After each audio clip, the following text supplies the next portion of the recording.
"Take him down, that's an order." The shout cut through the thick Georgia heat like a whip crack, echoing off the brick walls of the small corner gas station. Officer Brett Kinley's voice was sharp, riding the edge of panic and authority. His hand clenched the canine leash like a rope in a storm, white-knuckled as the dog at his side bristled with tension. Across the parking lot, the target stood still. 82-year-old Horace Bledsoe didn't move, didn't speak. His hands were raised, trembling slightly. His old Army-issued cane had fallen when the police car screeched in, and now it lay on the oil-stained concrete beside his worn shoes. His back was hunched. His face was weathered by war and time, but calm. He wasn't yelling. He wasn't resisting. He was just there, standing in front of the old blue pickup he'd driven since 1986. A grocery bag of bread and peanut butter now spilled at his feet. A witness had called in a suspicious man loitering near the store's back wall. The dispatcher hadn't mentioned he was a decorated veteran, or that he was waiting in the shade because his heart condition didn't let him stand in the sun too long, or that his skin, his tired gait, and his silent stare would be seen as threatening by men too quick to draw conclusions. The canine, a powerful sable German shepherd named Jox, stood ready, muscles coiled, breath slow, his eyes locked on the figure ahead, trained for action. Jox attack, but Jox didn't move. Officer Kinley yanked the leash again, harder this time. "I said attack." Still nothing. The dog's head tilted slightly, ears twitching. Then, to the shock of everyone watching, including the second officer unholstering his taser, Jox took a step forward. Then another, but not to charge, not to bite. He walked slowly, intentionally toward Horace. The veteran didn't flinch. He just watched the dog approach, lips parted slightly, as if trying to recall something half buried in memory, and then it happened. Jox sat right in front of Horace and leaned into his leg. The parking lot went dead quiet. Officer Kinley's mouth hung open.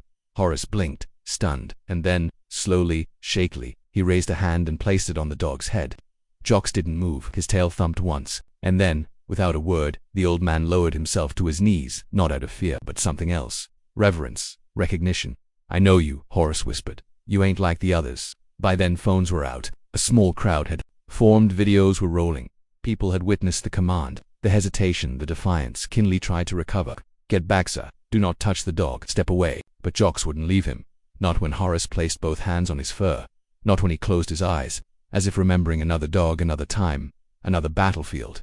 Horace had been a medic in Vietnam. He'd served 2 tours, and when he came home, the world barely noticed. No parades, no handshakes, just silence.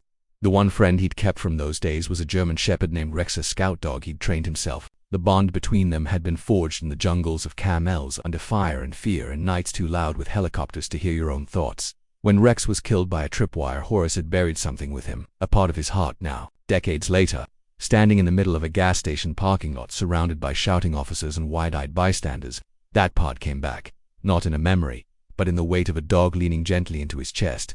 Minutes passed before the tension broke. A store clerk stepped forward. "He didn't do anything," she said. "He just waited outside, that's all. He's been coming here for years." The second officer lowered his taser. "We were told you were told wrong."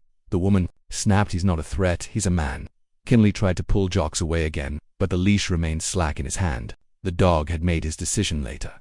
The footage would go viral. Millions would watch the dog ignore an order that didn't feel right, would watch an old black veteran kneel with tears in his eyes beside a canine trained for obedience but driven by something deeper.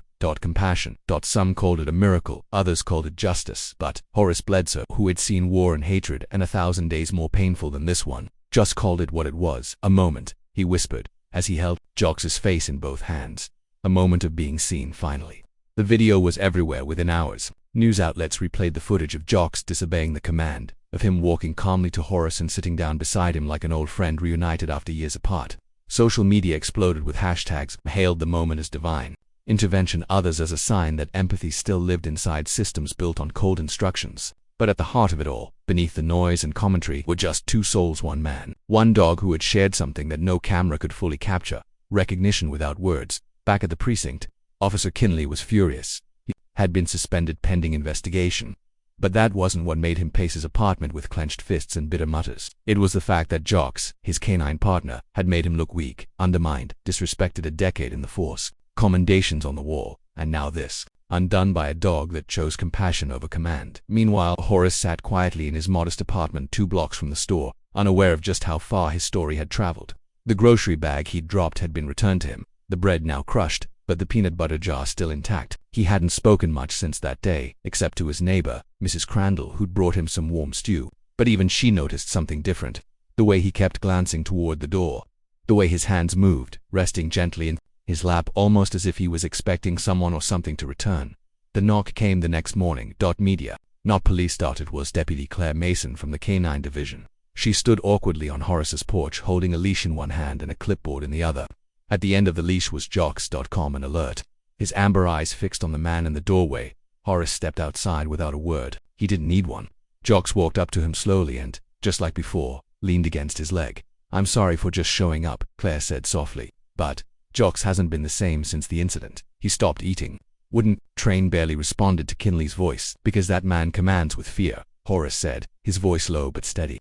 "Dogs don't obey fear. They survive it, but they never trust it." Claire looked down, ashamed. "They've decided to retire Jocks early. It's not public yet. The department's trying to avoid headlines." Horace raised an eyebrow. "And you?" She hesitated, then held out the clipboard. "I want you to have him permanently. I pulled some strings. I figured if anyone deserves a second chance, it's both of you." Horace didn't take the clipboard. He just looked down at Jocks, who sat patiently at his feet. "Do you remember Rex?" he asked softly, kneeling beside the dog. "You remind me of him. That day you leaned into me. It felt like he came back, even just for a second." Jocks tilted his head. Claire blinked, confused. "Who's Rex?" "My first partner," Horace said, still kneeling. "Vietnam. He found mines before they found us. He kept 20 men alive, longer than we deserved. And when he died, the government told me he was just a tool of war and that I had no right to bury him. I buried his collar instead." Claire felt a lump rise in her throat. "I never thought I'd see that look in another dog's eyes," Horace whispered, "until your Jocks refused to hurt me." And so, the leash was handed over. Officially, Jocks was retired. Unofficially, he had found his purpose. In the days that followed, Horace and Jocks became local icons. People left gifts on their porch. Children came by with drawings. Reporters asked for interviews, most of which Horace declined. But he agreed to speak at a community meeting 1 week later, on his own terms. He stood on the modest stage of a neighborhood church gymnasium, Jocks seated beside him, tail curled calmly around his paws. "I served a country that didn't always serve me back," Horace began. "I came home from war to find I'd become invisible, but this dog saw me. Not as a threat, not as a problem, but as a person, because somewhere deep inside he remembered what humanity looks like. And when the command came to do wrong, he said no." He paused. "And we should too. Every time someone asks us to act out of fear instead of understanding, say no. Every time someone tries to divide us with uniforms, skin, or AJ, say no. If a dog trained in aggression can choose grace, so can we." There was silence, and then applause. Not the kind that bursts out like a cheer, but the kind that builds slowly, real, raw, earned. Later that night, Horace sat on the porch with Jocks curled beside his feet. The air smelled of cedar and cooling pavement. Somewhere in the distance, a siren passed, but it didn't disturb the peace between them. Horace reached down and scratched Jocks behind the ears. "You saved me," he whispered, "not from attack, not from force, but from disappearing." Jocks didn't move. He just stayed still, loyal, present, exactly as he had the day the world first took notice. The days that followed settled into a rhythm. Neither Horace nor Jocks had expected, but both seemed to understand. Mornings began with quiet walks through the neighborhood. Horace leaning on his cane while Jocks walked slightly ahead, never pulling, never rushing. People greeted them differently now, not with suspicion or hurried glances, but with nods, smiles, even thank yous. A teenage boy who once scoffed at the sight of Horace now stopped him just to say, "That dog's a legend, man." It was the first time anyone had called Horace's companion something more than retired. But peace has a strange way of testing those who find it. One morning, as Horace sat in his front yard sipping lukewarm coffee and watching the sun stretch across the street, a black SUV rolled to a slow stop near his porch. The windows were tinted, the plates government issued. 2 men in plain suits stepped out, carrying folders and clipped voices. Jocks's body stiffened immediately, head low, tail alert but still. "Mr. Bledsoe," the taller one said, "we're with the Department, Internal Affairs." Horace didn't stand. "I figured." The shorter man glanced at Jocks. "We need to ask you some questions about Officer Kinley's conduct, and about the K9 unit's response." Horace took a long sip, letting the quiet make them uncomfortable. "You mean the part where a man gave a bad order, and the dog had the decency not to follow it?" The taller agent sighed. "This isn't a press moment, sir. We're reviewing Jocks's retirement classification. Some higher-ups believe the decision may have been emotional, hasty, given the dog's training investment and prior performance. There's a discussion of reinstatement." The word hit Horace like a slap. "Jocks reinstated? After everything?" "I won't hand him over," Horace said, voice steady. The agent didn't flinch. "He's not your property." "Neither am I," Horace replied. "But that never stopped your kind before. Jocks hadn't moved. He simply sat beside Horace, eyes on the taller man's hand, reading the tension in the air like it was second nature. The agents left a letter on the table. Mandatory reevaluation hearing, pending review, and walked away with clipped goodbyes and veiled threats. Later that evening, Horace sat on the couch, the letter unopened on the coffee table. He stared at the wall but wasn't really seeing it. Jocks was curled up beside the fireplace, tail flicking as if sensing Horace's unease. "I can't let them take you," Horace finally said. "Not because you're a good dog, but because you're more than that. You're proof." Jocks lifted his head at the sound of Horace's voice. "You're the proof that instinct can be more powerful than training. That a soleus, even a dog knows when something ain't right." The following week brought more attention than Horace wanted. News vans returned. Activists showed up with signs. Justice for Jocks was trending. But Horace wasn't interested in making noise. He wanted to protect peace. Still, the hearing was scheduled, and he had no choice but to attend. It wasn't held in a courtroom, but a sterile government office with fluorescent lighting and a long table surrounded by blank faces. They asked questions, made statements, read reports. Why did Jocks fail to comply? Is it possible your presence confused or triggered a disobedient response? Was your relationship with the animal emotionally manipulative? Horace sat in silence until they finally turned the floor over to him. "I serve this country," he began, voice low, weathered, "in a time when dogs like Jocks were considered weapons, just like men like me, that earned a few stiff glances. You trained him to obey, to protect, to attack, and he did all those things. But the one time he chose, you call that failure." Horace leaned forward, locking eyes with the lead evaluator. "I call it wisdom." The room was quiet. He let it sit, then reached into his pocket and pulled out a tattered black and white Rex's old war dog, tongue out, standing beside a much younger Horace in jungle fatigues. "I lost my first partner to a war. You won't take this one from peace." He left the room before they could answer. It took 4 days to hear back. When the letter arrived, it was thin, just one sentence. "Upon further review, Canine Jocks' early retirement will remain in place and legally binding." Horace didn't cry, but his shoulders, usually drawn tight with years of grief and endurance, finally relaxed. That night, he cooked 2 pieces of steak, one for himself, one for the dog who disobeyed to save a man's dignity. Jocks didn't need commands anymore. He had found his mission, and more importantly, his person. The news that Jocks' retirement had been upheld rippled through the city like a warm current. People celebrated quietly. Neighbors left bones wrapped in ribbon on Horace's porch, and a local bakery even named a treat after the dog. Jocks bites, but only with kindness. But beneath the laughter and lightness, something deeper was shifting. What happened between Jocks and Horace had ignited more than just online admiration. It had sparked a reckoning. Not everyone in uniform agreed with the ruling. Some officers felt betrayed, claiming it set a dangerous precedent for canine disobedience. Others, especially those who'd worked with Jocks in the past, called it justice. The police union issued a vague statement about retraining evaluations, and quietly distanced itself from Officer Kinley, who, after being placed on indefinite leave, requested a transfer out of state. No apology, no accountability, just an exit. Meanwhile, Horace found himself pulled reluctantly into the role of symbol. He didn't want the spotlight, but he couldn't ignore the calls from schools, veteran centers, and even city council members, asking him to speak. He always declined with grace, except one invitation from the local high school, where a civics teacher had played the video of Jocks during a discussion on civil rights. The students had written him letters, dozens of them. Horace sat at his kitchen table late into the night, reading their crooked handwriting, their sincere words. "You made me feel brave. Jocks is the kind of hero I want to be. I didn't know history could happen on a sidewalk." One line from a girl named Naya stood out. "Do you think Jocks knew who you were, or just what you needed?" Horace folded the letter and tucked it into his wallet. 2 weeks later, he and Jocks stood in front of that same classroom. No cameras, no news crews, just 30 young minds and a dog who'd changed everything without saying a word. "Truth is," Horace told them, "sometimes doing the right thing won't earn you a medal. Sometimes it'll get you in trouble. But Jocks reminded me that you don't need permission to do what's right. You just need the courage to stand still while the world tells you to move." One student asked quietly, "Were you scared?" Horace nodded. "Every day. But I was more afraid of disappearing." That line stayed with them, but just as the city began to breathe easier, a shadow returned. It started with a small protest organized by a group claiming Jocks' retirement weakened the integrity of the canine unit. They held signs, chanted about obedience and loyalty. Most people dismissed them, but a few wore uniforms, and one of them was Kinley, standing at the edge of the crowd, sunglasses hiding his eyes. Horace watched from his porch. He wasn't afraid, but he wasn't foolish either. That night, someone left a note on his front step. No name, just 2 words, scrawled in sharp ink. "He'll regret it." Jocks smelled it first, growled low.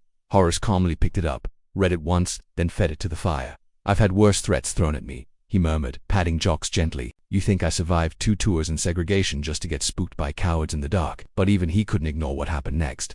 Someone broke into the shelter. It was subtle. Nothing stolen, but the K9 memorial wall had been vandalized. A single photo was slashed with a knife. JAX, single quote says. Claire Mason, who still volunteered on weekends, called Horace with trembling hands. They're escalating, she said. You need to be careful. I don't need protection, Horace said. Maybe not, she replied. But Jocks does. That changed everything. Horace knew that Jocks wouldn't hesitate to protect him if things turned violent. But that wasn't the point. The real threat wasn't physical, it was a system unwilling to admit fault, still punishing truth with silence. So, Horace did the one thing he'd avoided since the beginning. He agreed to a public interview. It aired live on a local news station, hosted by a young black journalist named Malik Carter who had grown up idolizing civil rights leaders.